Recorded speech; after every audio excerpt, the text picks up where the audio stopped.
Operation Mozarella by Grant Allison, narrated by Alice Irizarry. This is a work of fiction. Any resemblance to actual persons, living or dead, or actual events is purely coincidental. Text and images copyright 2018 by Summerstorm Publishing, LLC. All rights reserved. Cover design and illustrations by Jennifer Kirkham. For the monkey in my life who helped make the mice come alive.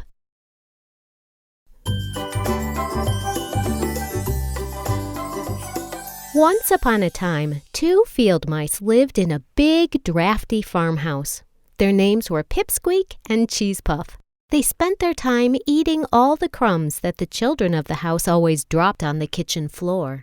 Miss Bell, the house's owner, was ever so grateful for the mice. She was old and couldn't possibly clean up after 2 growing boys all by herself. Sometimes when she went back to clean up after them, she would find that Cheesepuff had eaten their messy crumbs. "Oh, look," said Miss Bell. "All the lunch crumbs are gone." Miss Bell never really saw the mice. They were too quick. She sometimes caught a glimpse of them from the corner of her eye. "I am sure I saw that Pipsqueak," she'd say to herself. "Where did he go?" Miss Bell never used mouse traps or poison to catch Pipsqueak and Cheesepuff. "Those mice are so much help. I'd love to meet them one day." Robbie and Charlie, the boys who lived with Miss Bell, always tried to catch the mice. Both thought of different games they could play if Pipsqueak and Cheesepuff were their pets, but they would have to catch them first. So far, the pair were far too quick for Robbie to grab. Charlie made mouse traps, but the mice were way too clever for the boys to capture. "Charlie, I think Pipsqueak and Cheesepuff would make great pets," said Robbie. "We could build mazes for them to run through. Or watch them run in a gerbil wheel," Charlie said. Robbie thought for a minute, and his eyes lit up with ideas. "Maybe we could put them in one of those see-through balls that roll around the room." He grinned. Of course, the mice didn't think they would make good pets at all. They had an important job to do, keeping the house free of crumbs.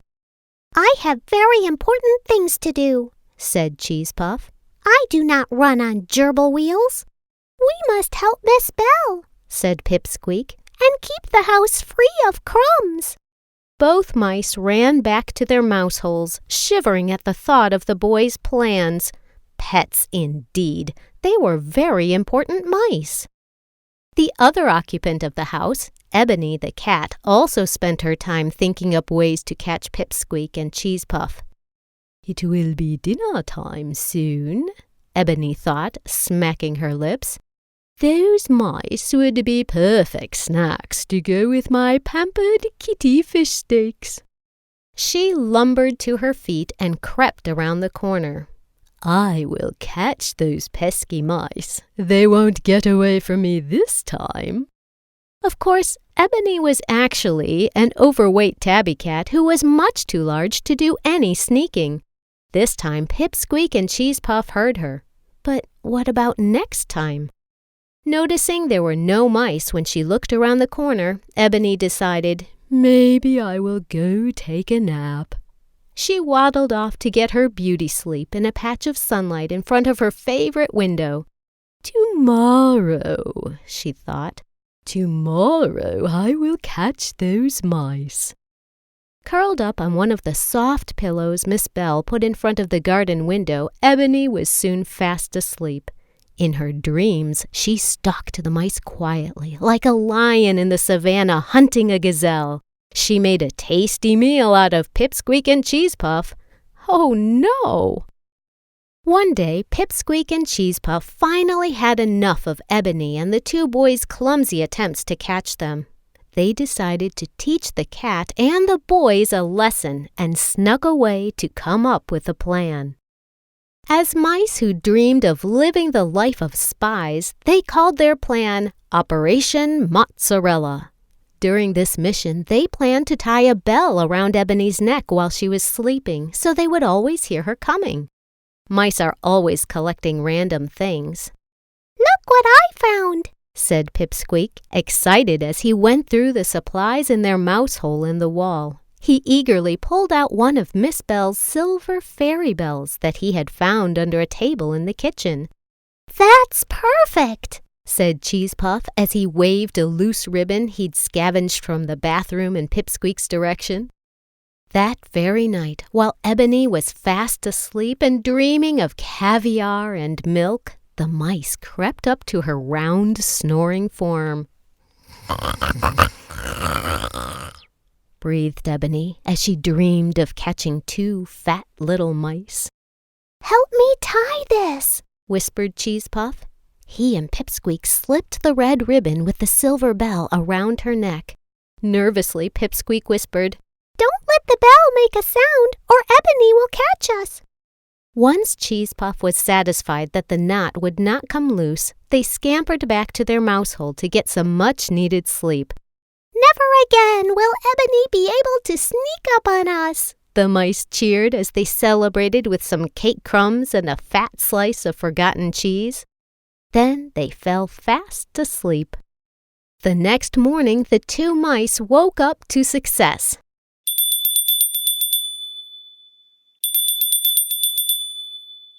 Listen, Cheese Puff, squealed Pipsqueak.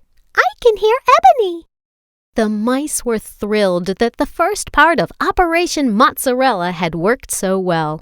Ebony's bell rang merrily in the next room as she rolled around, playing with a ball of string. Yum, Cheese Puff said with his nose twitching. I can smell the toast crumbs and egg morsels Robbie and Charlie dropped during breakfast. Let's sneak past Ebony and eat. That night, Part 2 of Operation Mozarella went into action. The 2 mice grumbled and groaned as they struggled to carry a mousetrap up the bedpost. Wow, this is too heavy to carry up the waxy wood, Cheese Puff cried as they slid down the post for the 3rd time. Pipsqueak panted, We have to find somewhere else to put it. This will never work. Cheese Puff twittered in agreement. I think it's time to come up with a new plan. Maybe we should hide them in the boys' slippers. Pipsqueak and Cheese Puff could easily slip the mousetraps into the slippers the boys kept next to their beds. They giggled at the thought of the sleepy boys sliding their feet into mousetraps in the morning. Together, they carried the mousetraps one by one over to the boys' warm, fuzzy slippers, and with a squeak, a grunt, and one more mighty heave, they tipped the trap over the edge and down into the first slipper. Cheese Puff, you stand guard, Pipsqueak said as he crept into the slipper. He began the dangerous task of pushing the mousetrap down into the toe where it wouldn't be seen in the morning. Pipsqueak, you are very brave to venture into that smelly slipper, Cheese Puff whispered. Gasping for air, Pipsqueak scrambled back over the side. He wiped his watering eyes. How many more traps do we have? He asked Cheese Puff. Just one, Cheese Puff squeaked as he dried his sweaty forehead. The next morning, as Pipsqueak rolled over and put his paw over his eyes to block out the sun shining in through the mouse hole, he heard one loud. Then he heard another, followed by the sound of the boys yelling for Miss Bell. Miss Bell! Hollered Charlie. Ouch! Yelled Robbie. Coming to find out what all the commotion was, Miss Bell laughed. Robbie, Charlie, what is all this noise about? She watched the boys hopping about holding their red toes. It's those mice, cried Charlie. They put mousetraps in our shoes. And where did they get mousetraps? Asked Miss Bell. She would never have given the boys dangerous mousetraps, as she did not really want them to catch the mice. Charlie looked guilty, but said nothing. Robbie and Charlie were certain that it was Pipsqueak and Cheese Puff who had hidden the mousetraps in their slippers. They waved around the traps they had discovered that morning with their sore red toes. Miss Bell just smiled. How could two tiny mice possibly get your mousetraps into your shoes? I'm sure there is another explanation, she said over a breakfast of orange juice and porridge. She certainly didn't feel sorry for Robbie and Charlie. She had told them not to mess with her friends. Pipsqueak and Cheese Puff certainly were the perfect mice for her house. The end.